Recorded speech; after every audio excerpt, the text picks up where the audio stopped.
D'accord.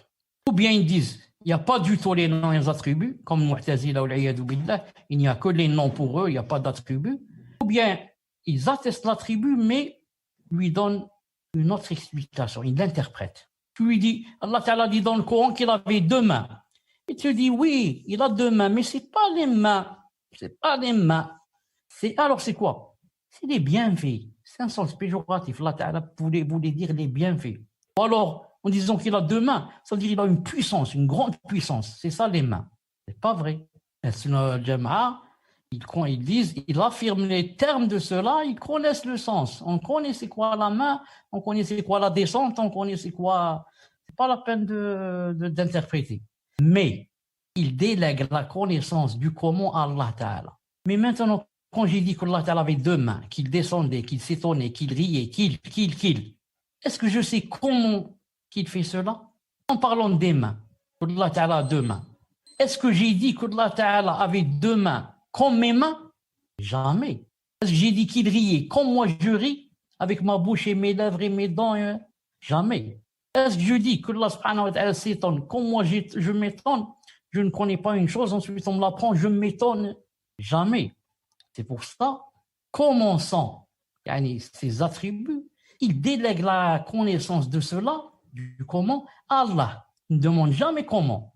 Car Allah, pourquoi?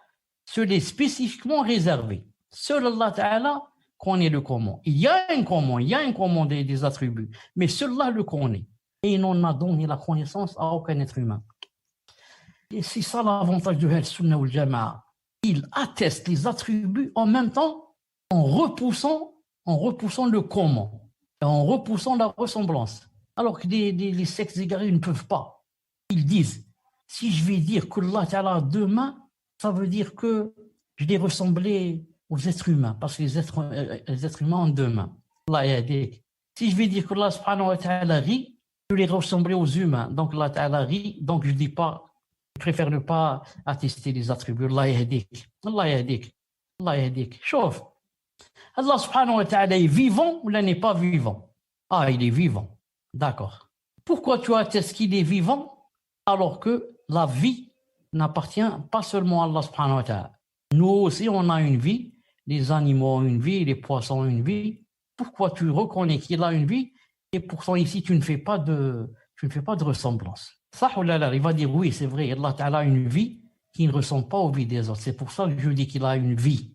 On lui dit la même chose pour le rire, pour l'étonnement, pour lui, pour la descente. Dis la même chose. Dis il a une descente qui ne ressemble pas aux descentes des créatures. Dis il a un rire qui ne ressemble pas au rire des autres. Un étonnement qui ne ressemble... Et comme ça. Comprenez? On lui dit ensuite une autre chose. Allah subhanahu wa ta'ala, par exemple, voit ou ne voit pas? S'il dit ne voit pas, on lui dit tu es devenu kafir. Parce qu'Allah ta'ala, tu l'as rendu aveugle, l'iyadu billah. Maintenant, je vais boire de l'alcool, il ne va pas me voir. A'udhu billah. Et s'il dit Allah Ta'ala voit, on lui dit tu vois? Tu lui as dit qu'il voit. Non. Et nous aussi on voit. Et le singe voit, la gazelle voit, le poisson voit, l'oiseau voit. Pourquoi tu ne dis pas ici qu'il y a ressemblance? Car il va dire oui, ça c'est vrai, il n'y a pas de ressemblance.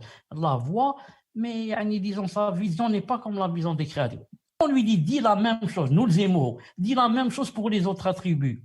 Dis que son rire ne ressemble pas au rire des gens, sa descente ne ressemble pas, son étonnement ne ressemble pas, sa vision ne ressemble pas, et comme ça, et comme ça, et comme ça. Vous voyez, personne ne peut tenir une confrontation avec eux, ni dans la aqidah, ni dans le fiqh, ni. Toujours, ils acculent les gens de la bid'a, ils les mettent au pied du mur,